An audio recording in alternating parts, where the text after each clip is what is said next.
Dès la première attaque en début de semaine, le Hezbollah, vous le savez, a accusé Israël d'en être responsable. Ce qui est sûr, c'est que par le passé, les services secrets du Mossad ont déjà réalisé de nombreuses opérations spectaculaires comme celle-là.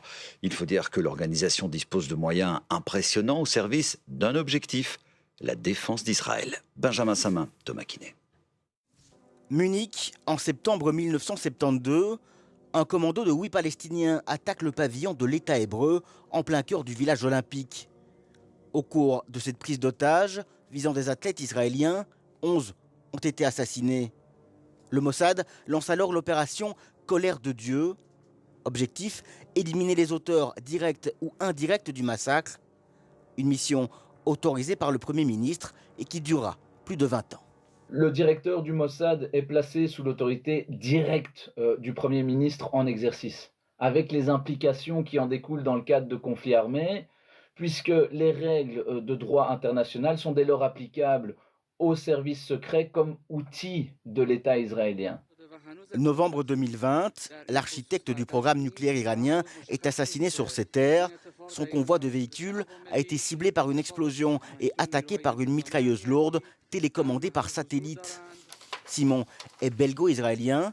Actif dans le domaine de la sécurité, il a analysé les opérations et les méthodes du Mossad. Les seules actions spectaculaires dont on parle dans le monde entier, ce sont des actions du Mossad. Parce que c'est toujours spectaculaire quand ça réussit.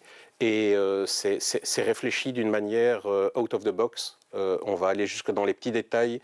On va essayer de faire vraiment quelque chose pour passer tout à fait inaperçu et réussir les missions.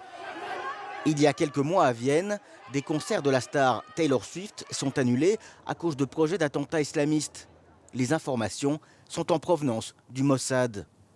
Pour fonctionner, l'organisation dispose d'un énorme budget permettant l'utilisation d'une technologie de pointe et d'environ 6 000 agents.